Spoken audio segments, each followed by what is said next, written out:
Hello guys, മലോട്ടേക്കാണ്. ഈ news എത്ര ആൾക്കാരാണ്? ഇത് കുറച്ച് ദിവസം മുന്നേ വന്ന ഇതാണ്. അതായത് ബാലരാമപുരത്ത് കുഞ്ഞിനെ കിണറിലെറിഞ്ഞ് കൊന്ന കേസ്, അമ്മ അറസ്റ്റ്. ഓക്കെ. അപ്പോൾ ഇത് സംഭവം എന്താണെന്ന് വെച്ചാൽ, ഈ ഈ പെണ്ണിന് ഒരു അവിഹിതം ഉണ്ടായിരുന്നു. സംഭവം ഓളൊരു വേശ്യയായിരുന്നു. അങ്ങനെ ഓള് വേറൊരുത്തൻ്റെ കൂടെ പോയി കിടന്ന് വ്യഭിചരിച്ച്, അങ്ങനെ ആ വ്യഭിചരിച്ചതിലൊരു കുട്ടി ഉണ്ടായി. ആ കുട്ടി ഉണ്ടായത് എന്തായി, കുട്ടീൻ്റെ, അതായത് അച്ഛൻ്റെ DNA ആയിട്ട് ഒരു ബന്ധമില്ല. കാരണം ഓള് വേശ്യാണല്ലോ. അപ്പോൾ വേറൊരുത്തൻ്റെ കൂടെ പോയി വ്യഭിചരിച്ചപ്പോഴാണ് കുട്ടിയായത്. അപ്പോൾ അച്ഛൻ്റെ DNA ആയിട്ട് ബന്ധമില്ല. അപ്പം അങ്ങനെ ആയ ആ കേസിലാണ്, അങ്ങനെ ആ ഒരു സംഭവത്തിൽ കുഞ്ഞിനെ എന്ത് ചെയ്ത്, ഓളെ കാമുകനും കൂടി ചേർന്ന് കണ്ട് കിണറിലെറിഞ്ഞ് കൊന്നു. ഞാൻ ആലോചിച്ച് പോവുകയാണ്, ഇങ്ങനെയുള്ള വേശ്യകളൊക്കെ എന്തിനാണ് ജീവിക്കണത്? ഇവളെപ്പോലെയുള്ള വേശ്യകളെയൊക്കെ കൊന്നു കളയാണ് വേണ്ടത്. ഭർത്താവിനെ ചതിച്ചത് ആദ്യത്തെ തെറ്റ്, അത് കഴിഞ്ഞ് കുഞ്ഞിനെ കിണറിലെറിഞ്ഞ് കൊന്ന് രണ്ടാമത്തെ തെറ്റ്. ഞാൻ എനിക്കറിയാൻ പാടില്ല ഈ ലോകം എങ്ങോട്ടാണ് പോകുന്നത്.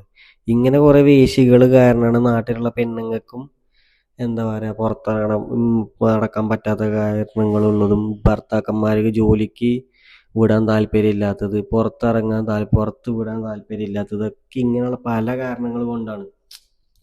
ഇവളെപ്പോലുള്ള വേശ്യകൾ അല്ല, ഇവള് മാത്രമല്ല, ഇവളെപ്പോലുള്ള വേശ്യകൾ ഒരുപാടുണ്ട്.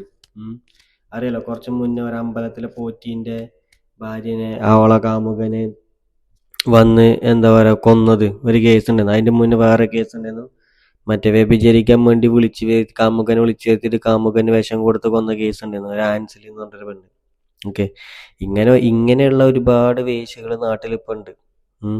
ഇവർക്കൊക്കെ ഇതുകൊണ്ട് എന്താണ് കിട്ടണത്? ഇങ്ങനെ വ്യഭിചരിക്കാനാണ്, വേശ്യപ്പണി എടുക്കാനാണെന്നുണ്ടെങ്കിൽ കല്യാണം കഴിക്കേണ്ട ആവശ്യമുണ്ടോ? റോട്ടിൽ ഇഷ്ടം പോലെ ചെറുക്കന്മാരുണ്ടല്ലോ, ഉമ്മാരെ പോയി കളിച്ചാൽ പോരെ, ഉമ്മാരെ കൂടെ പോയി വ്യഭിചരിച്ചാൽ പോരെ. ഇത് മാന്യമായി ജീവിക്കുന്ന ആൾക്കാരെ പോയി കല്യാണം കഴിക്കും ചെയ്യാം. കല്യാണം കഴിഞ്ഞിട്ട് പിള്ളമാർ കണ്ണിക്കണ്ടന്മാരുടെ കൂടെ വേശ്യകളായി വ്യഭിചരിക്കാൻ പോണതാണ് ഏറ്റവും വലിയ പ്രശ്നം സമൂഹത്തിലുള്ളത്. ഇനി അങ്ങോട്ട് പറഞ്ഞിട്ട് കാര്യമില്ല. ഇങ്ങനെയൊക്കെയാണ് കുറേ ലൈംഗികതയുള്ള സിനിമകളും, എന്താ പറയുക, ആ ബെഡ്റൂമത്തെ കാര്യം പബ്ലിക്കായിട്ട് പറയാന്നുള്ള സിറ്റുവേഷൻ വരെ എത്തി. അപ്പം പിന്നെ ഇങ്ങനെയൊക്കെ തന്നെ ഉണ്ടാവുള്ളൂ. ഇനി കുറച്ച് കഴിയുമ്പോൾ ഇങ്ങനെയുള്ള വേശ്യകളുടെ എണ്ണം കൂടുകയേ ചെയ്യുള്ളൂ, കുറയൊന്നുമില്ല. ഇതിനൊക്കെ പുറമെ വേറെ ഒരുത്തനുണ്ട് അവിടെ, ഒരു എന്താ പറയുക, കള്ള് ഇതാക്കി നടക്കണ പേര് ഞാൻ പറയുന്നില്ല, ഒരു കഷണ്ടി തലയും കൊണ്ട ആ നായിൻ്റെ മോനൊക്കെ ഇതേപോലെ കുറേ പെണ്ണുങ്ങളെ കൊണ്ട് നടക്കുന്നുണ്ട്. ഓളുമാർ ഇതേപോലെ വേശ്യകളാണ്. നിങ്ങൾക്ക് നിങ്ങളെ അഭിപ്രായം എന്താ വെച്ചാൽ രേഖപ്പെടുത്തുക. പുതിയൊരു വീഡിയോ ആയിട്ട് നാളെ കാണാം.